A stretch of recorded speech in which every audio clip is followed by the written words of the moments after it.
لك فرفور؟ منو؟ شنو على الباب؟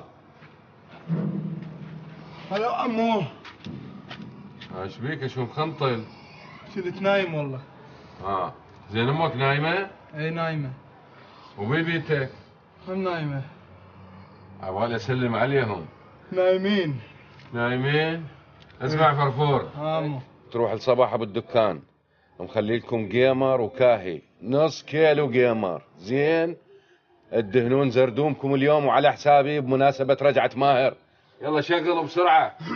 شلخ لخ لخ لخ لخ لخ لخ شلخ لخ لخ لخ دفعة دفعة. يلا عارف. بيب. شنو هاي؟ حتى المحرك ما شنو هذا؟ لك دير بالك لا تنقلب. فرفور. الله يساعدك مزاحم. هلو. يوم الصبح اليوم وجيمر. هم زين شفتك خوش كاهو وجيمر اليوم تتريق ويانا. شنو المناسبة يابا؟ المناسبة رجعت ماهر. رجع؟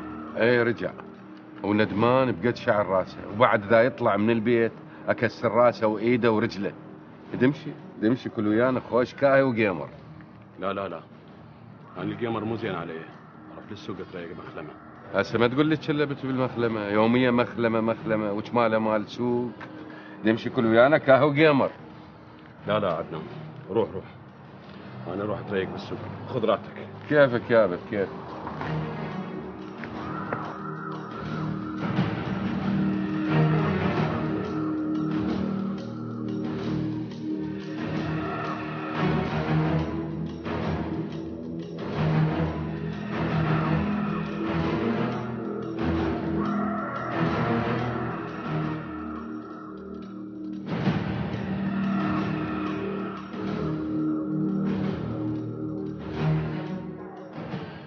يعني رجعت يا ماهر، رجعت وما خفت على نفسك ولا على أبوك.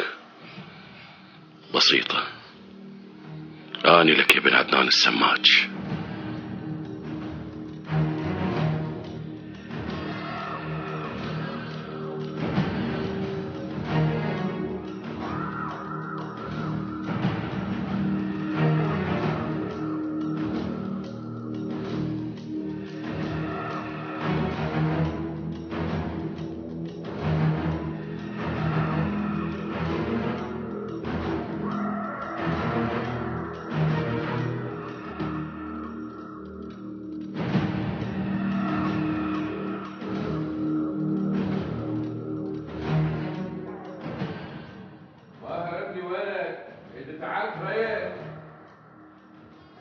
وين صار؟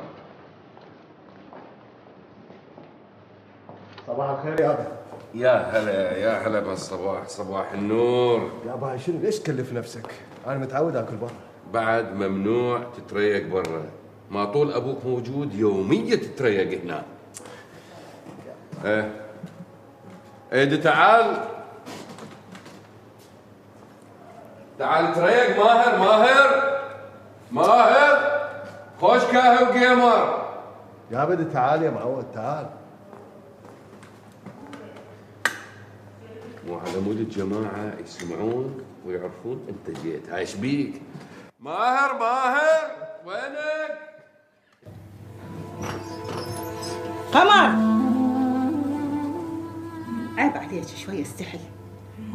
ماهر رجع. مش ما مستحي عيب، يعني بس سمعتي ماهر اجا فزيتي من نومك، شوي صيري ثقيلة عيب.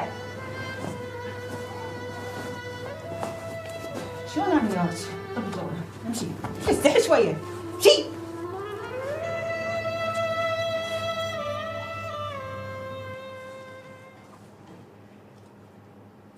صباح الخير دادا عدنان. صباح الخيرات. هلا بام قمر. قرت عينك برجعة ابنك ماهر. اشكرك والله يسلمك ويبارك بيك. انا اليوم القاع ما شايلتني. اي طبعا غير ولادك رجع لك. وبعد ما يطلع منا، اذا طلع اكسرها الرجله. تعالوا تريقوا ويانا خوش كاهي وجيمر. شن هالزحمه دادا؟ المفروض احنا نخدمكم الك ولابنك. يا معوده احنا اهل ماكو فرق. صحيح للمحروسه قمر خل تجي تاكل ويانا. ولك قمر شلون وياك فهميني شو اسوي لك اني؟ شو مسوي انا يما؟ واني دابا شويه من الشباك. ولك ما تستحيني وتبعيني من الشباك؟ ولك يما عيب عيب، هذا طبيب يباوع على حال وحده مطلقه، ولك انسيه. شو اسوي لك يا يما غير انت ظلمتيني وانطيتيني المزاحم؟ ها امشي يلا امشي بكره، كافي الحكي هذا، كافي يلا امشي يلا قدام الحوش يلا يلا.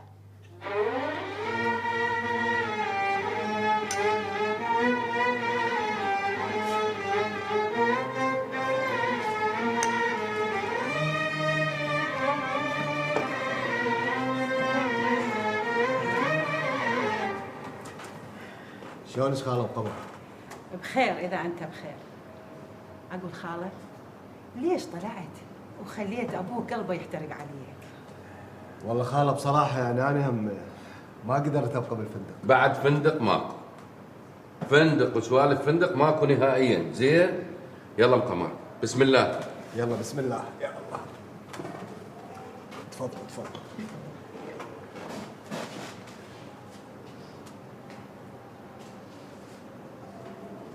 هلا مرحبا. قيم الرقاع من ديرة عفج. هي بعد وقت هسه جاي لك. ليش وقت تبقى شالع قلب ابوك؟ ليش وقت؟ وانت شو عليك بقلب ابويا؟ دحير بالزوري مالتك. روح يابا روح. عدنان عيني لا تحكي وياه، هذا فد واحد لسانه زفر وروح يسمعك حكايه مو حلوه. ايش حده غير افصمها رقبته؟ يا ابد عوفه هذا ما صار له شاره. هذا وين؟ اخوه ذاك الشهيد الله يرحمه، ذاك استشهد بالجولان وهذا قاعد هنا يضرب ثريد. حسيب عادنا خير. حسيب ابنك اجا وغادي طينه، لا تحكي وياه ولا تجيسه ارجوك. تعال تريق ويانا خوش كهوه وقمر. واني مزوهر من الصباحيات وتي توكلني قمر. هلا لو كل هلا بالشفيه. هلا عم عدنان الحق لي عم عدنان. اليوم الا اخلص عليك. وين سميت؟ هذا فالك يعني؟ هاي تربيتك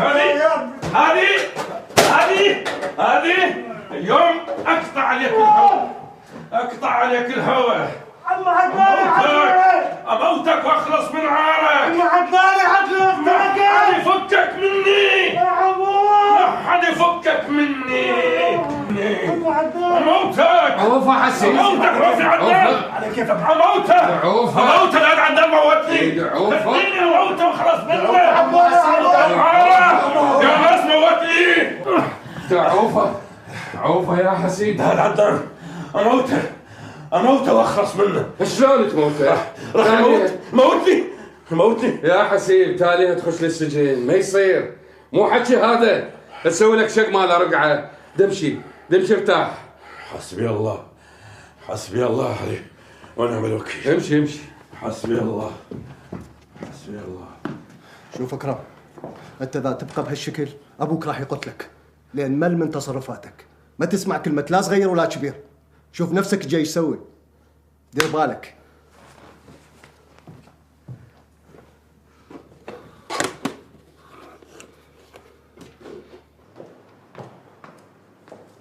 لو انا منكم لا خلى ابوي نعنع ضلوعه. ام قمر بلا زحمه عليك، قولي له لابويا ماهر راح للدوام. ما كملت ريوقك. ورا هاي المشاكل منو له نفس يتريق. يلا مع السلامه. مع السلامه. يعني هذا اكرم سواها علينا سم وزقنبوت. هذا البيت اي راحه ما بي ابد.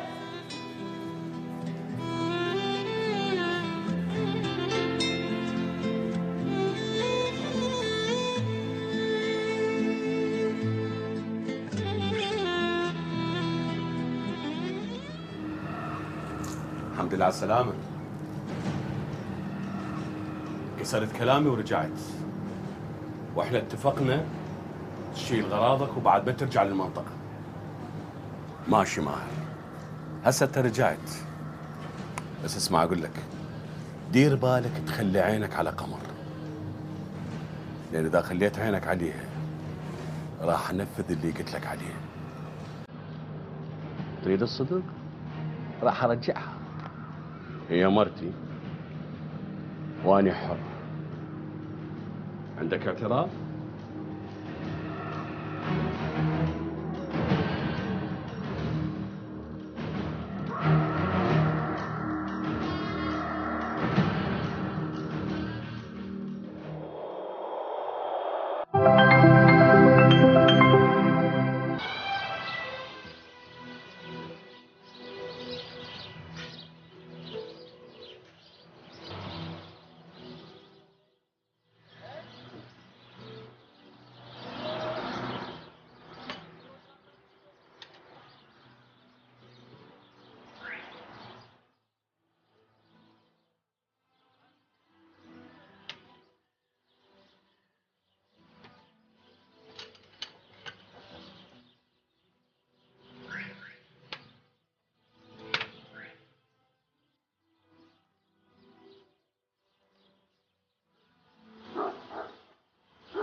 أنا آسف رزقي، جدا آسف.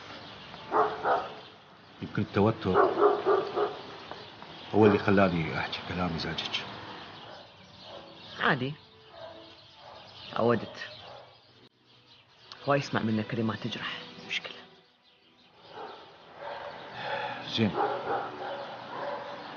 احنا نقدر نرتب أوراق حتى نقدر نعيد علاقتنا الزوجية. أنا هادئة، ما أتصور نقدر نعيد ترتيب علاقتنا لأن تخربطت. السبب أنت رزقي، أنت سبب. أنت هواي ابتعدت عني. فعلا أنا حاسب هاي المسافة بيني وبينك. الأخذ والعطاء هو اللي يسوي الإشكالية الزوجية. خلاص رزقي، أنا بعد ما أجادلك نهائيا. شنو الفايدة؟ أنت بداخلك تجادلني، صح تسكت قدامي، إيه راح تعتبرني ناقصة عقل. تهتم بي صح وتداريني، بس شلون مدارة؟ ما الواحد يداري وحدة مريضة.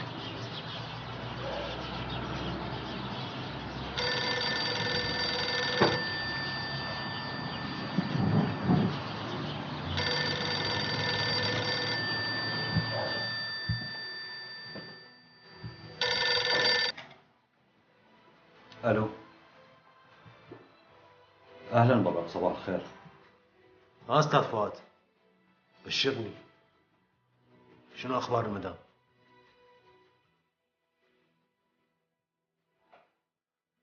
انت هم على كيفك وياها، انت لازم تهدئ. أنا قررت أكون هادئ، يجوز أنا كنت جزء من توترها.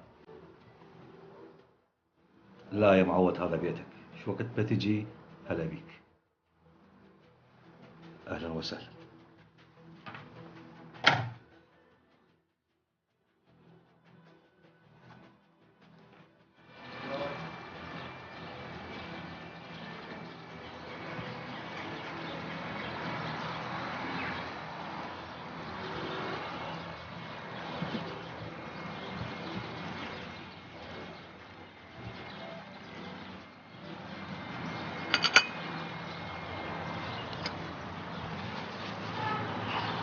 لاصقية،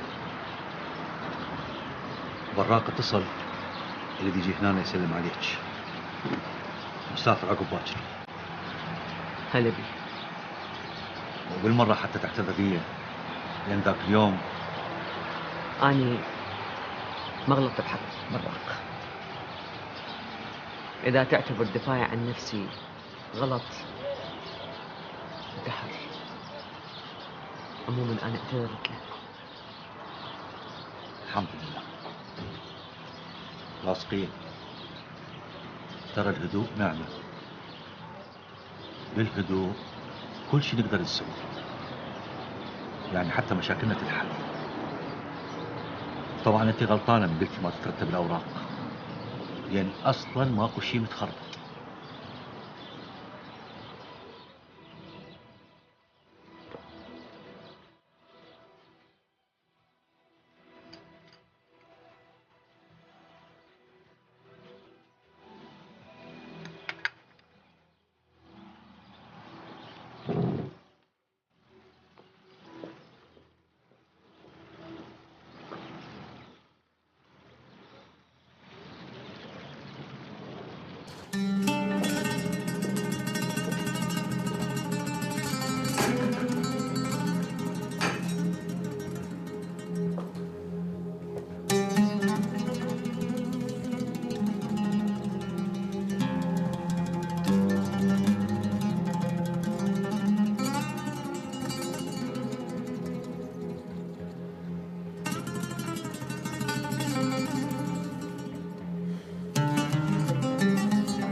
اقول عدنان شاكو ايش رايك؟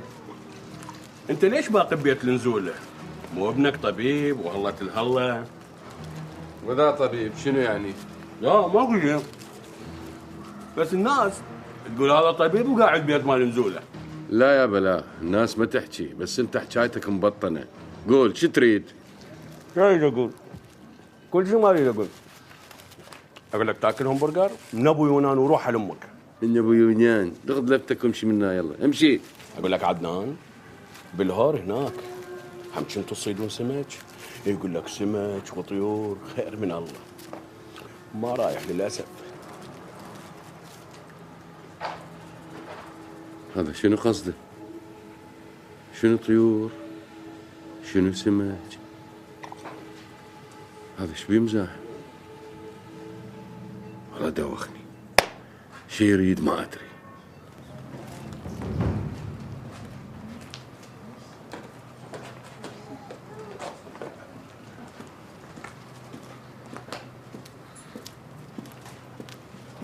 حسيب الله يساعدك.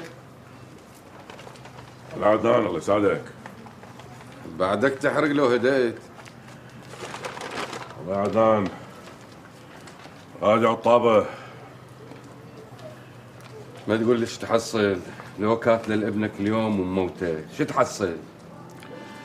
شفته سكران صعد الدم من راسي. أنا يا ابني يجي سكران ليش؟ ما ربيت؟ ما تعبت؟ بعدين قل لي شنو المقصر؟ اريد احد يجي يقول لي انت مقصر. تريد الصدق؟ دلالك الزايد الاكرم هو الفسده. المرحوم منير الله يرحمه ما كنت مدلله مثل اكرم. عدنان رحمل ابويك، ترى انا قلبي مرم، لا تذكرني بالمرحوم وتحملني هموم.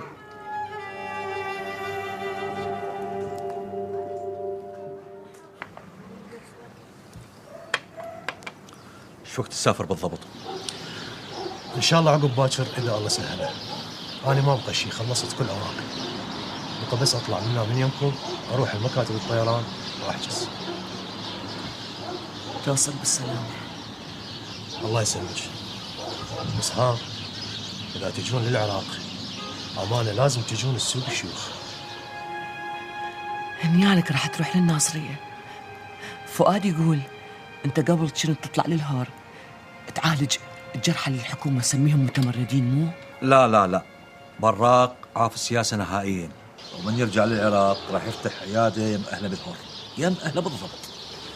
اني اهلي كلش صايرين ببدايه الهور، وكل اهل الهور من يمرون السوق الشيوخ لازم يمرون على بيتنا. ان شاء الله من تجون راح تشوفون المناظر الخلابة، الطبيعة الحلوة، وهذا عنواني بالكامل.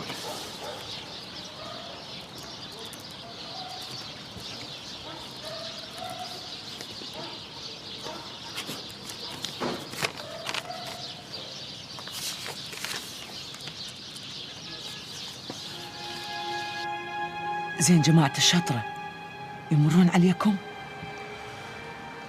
أهل الشطرة يطلعون من غير مكان إن يردون يروحون الهور الحمار.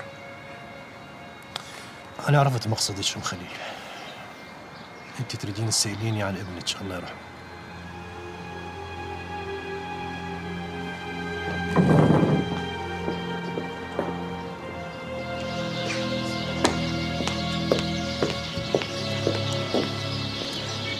هاي صورة ابني خليل.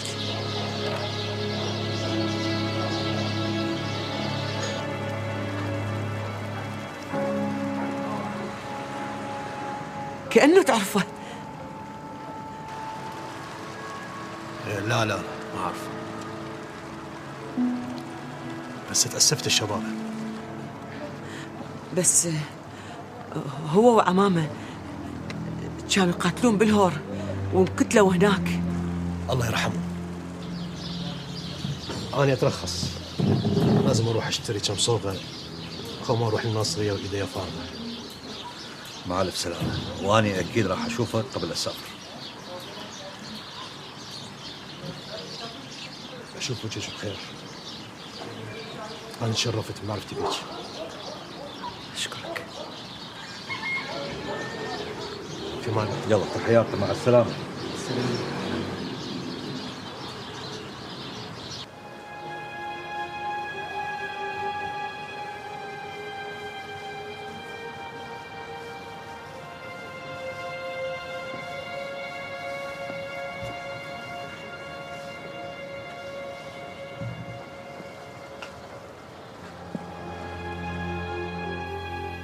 لا مستحيل يكون هو. هذا اسمه خليل ومتوفي الله يرحمه، وهذاك اسمه منذر شاوي. مستحيل يكون هو.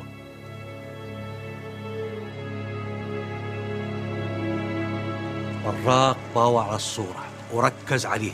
وشنو يعني؟ هذا شيء طبيعي. لا مو طبيعي. براق ركز على الصورة، حسيت يعرفه. أرجوك استفسر منه أرجوك. لو كان عنده شيء معين كان حكى يا راسقية، بس انت شوية صايرة حساسة. ما يخالف أروح لك فدوة استفسر منه الله يخليك. أنت ما تدري صار بي من أنا دا راقب عيون براق، قلبي كله قام يرجف. أنا شفت خليل بعيون براق. أنا قلبي حس براقي يعرف. الله يخليك استفسر منه. ماشي أنا راح أحكي وياه، أروح له وأحكي وياه. مو ضم علي كل شيء تحكي لي. راسقية شنو مصلحتي أضم عليك؟ إيش راح يحكي أجي أقول لك؟ أرجوك شوية اهدئي.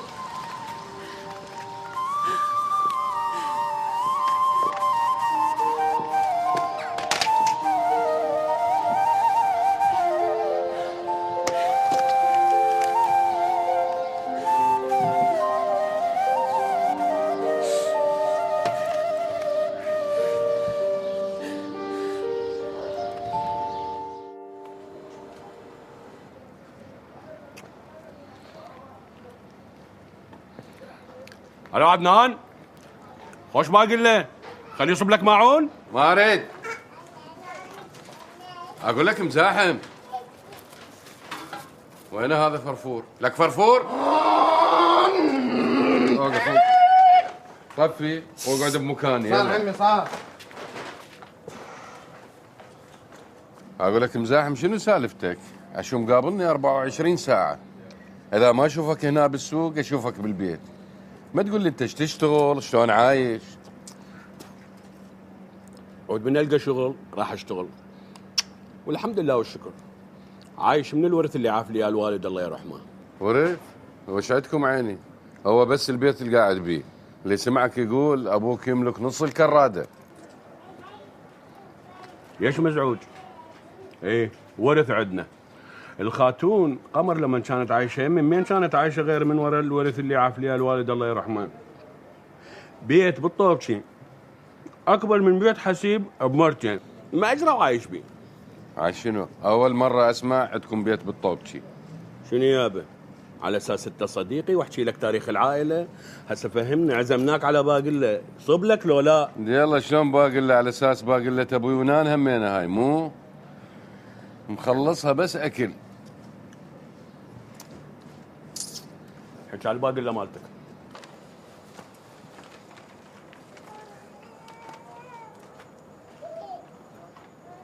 يلا شغل واطلع. شلخ لخ لخ لخ لخ لخ لخ لن لن لن.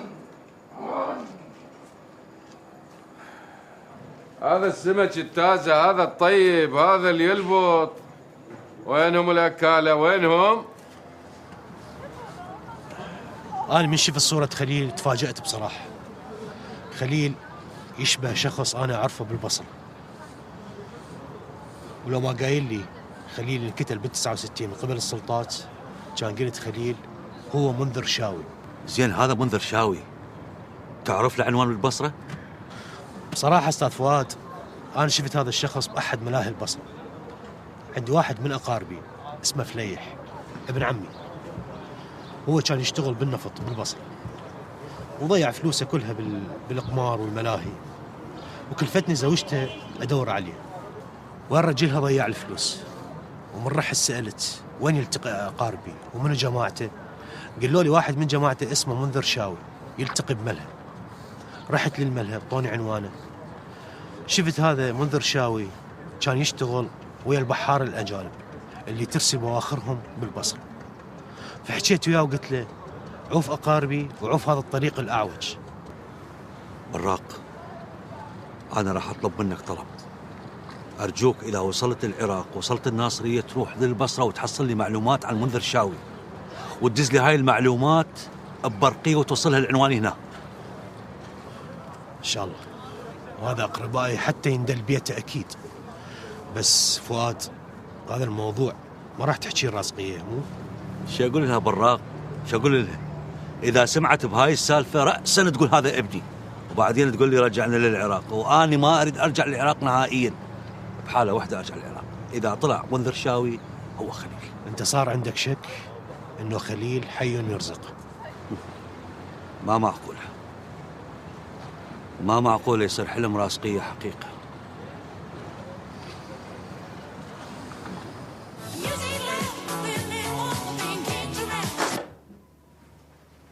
لا بحاجبك ولا بعينك، ولا كأنه اليوم الصبح جيت نايم على خوانيقك. هذا الاستهتار ما تقول لي منين؟ ولا من عمامك ولا من خوالك؟ قل لي أخلاقك هاي جايبها منين؟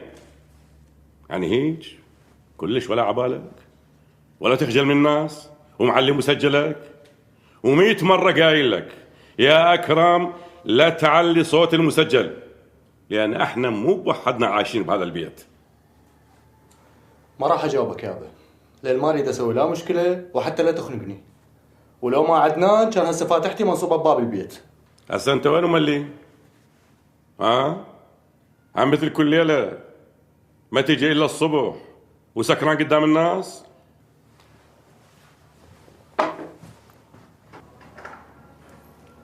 اطمئن يابا، لا راح اروح الملهى ولا راح اسكر، راح اروح السينما سمير رميس، جايبين فيلم يخبل، فيلم ولدي.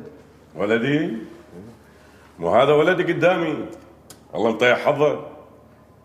اسمع، تروح للسينما ما عندي اي اعتراض، بس ترجع للبيت، لان باكر اوديك على عبود البنا، تاخذه وتروح للبيت اللي طلعوا منه المؤجرين، تشوف ايش محتاج مواد، بعدين تروح انت وياه على صبيحه بالسكله، ياخذ اللي يريده وترجع للبيت.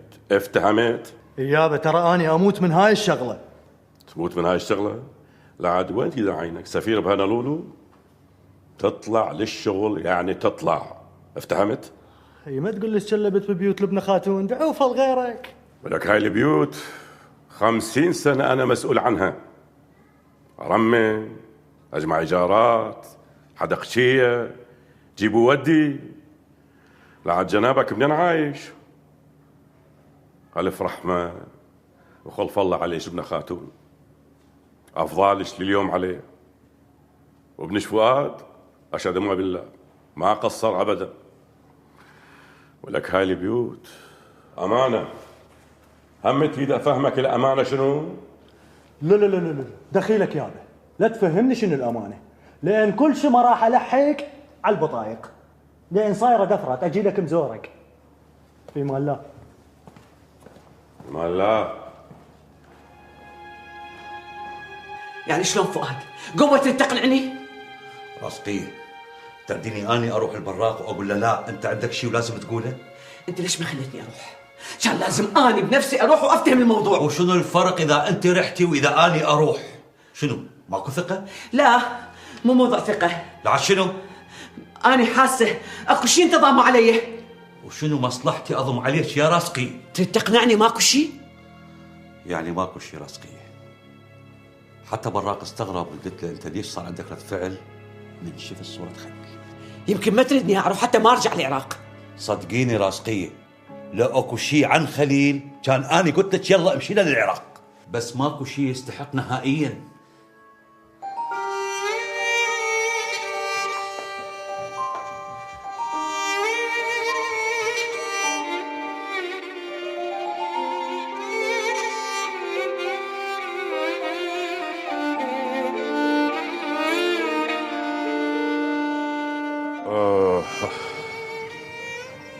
حسيب شو جاي من اليوم؟ خير؟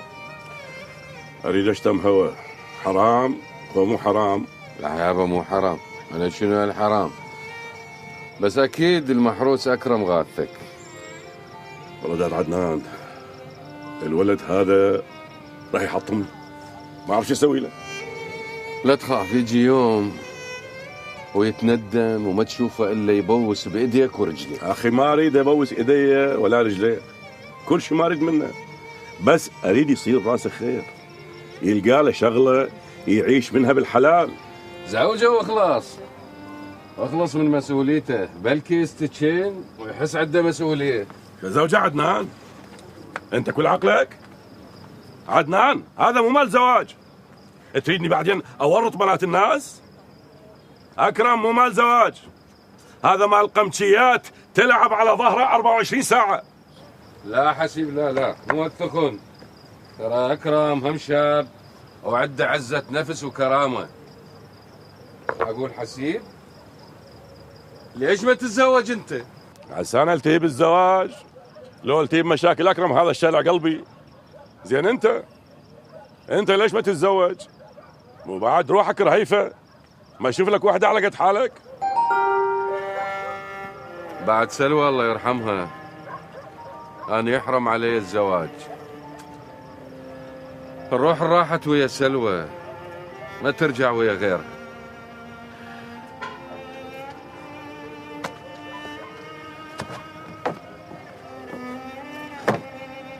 حسيب ابقى هنا، يمكن يجي ماهر. انصب الشبك وارجع، عود انتظروني.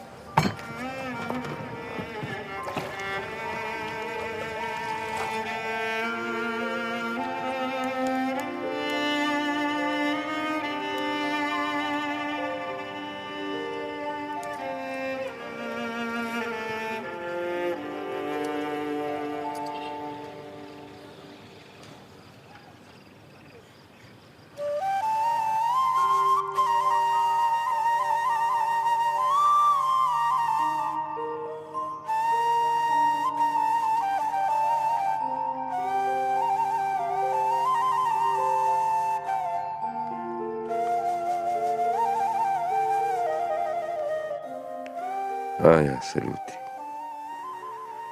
أنا وياك هسه بنص نهر دجلة، تشوفين كل هذا المي، هذا مو مي، هذا دمع قلبي عليك يا أم العباية. راح أسمعك الأغنية، تدرين كل السمك يلتم. اسمعي عيني يا عيني يا عيني يا هوى الناس،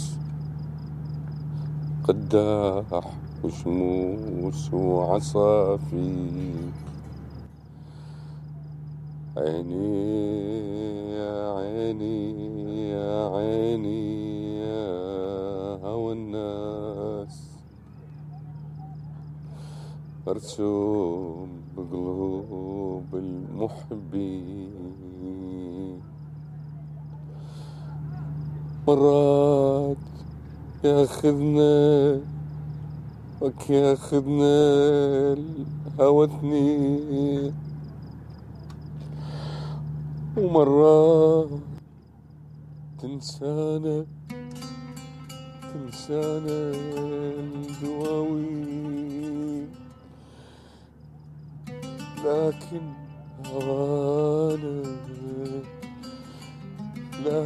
هوانا يا هوى الناس، مرسوم بقلوب المحبين.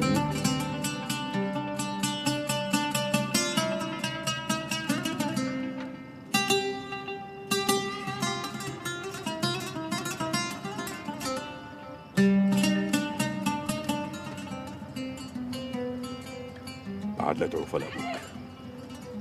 أيد أقول لك فالشغلة عن أبوك يجوز أنت ما تعرفها. أبوك أبدا ما كان شيوعي، بس أبوك لأن ما يحب النظام كان يتفاخر بكرهه على النظام. ومن صارت احتقالات 63 هو بنفسه راح للأمن، سلم نفسه، قال لهم ليش ما اعتقلتوني؟ بس راد يقول طريقته ترى أني عليكم مو وياكم. أنت كنت تلميذ بعدك صغير، وأمك كانت تفتر بيك الله يرحمها، تفتر بيك من سجن لسجن تدور على أبوك وين صار. أتذكر عمو حسين، أتذكر. وطلع من محتقلات النظام ورا سنة، ورجع الشغل سماج، بس مشت عليه. أهل المنطقة كانوا يسموه جيفارا، وأبوك الله يخليه ما يعرف أي شيء عن جيفارا، شنو هو من هو، بس ريشة ينفش من يصيحوا له جيفارا. وب 68 اعتقلوه مرة ثانية، وحتى ياخذون منه معلومات أكثر عدموا وزوجته سلوى قدام عينه.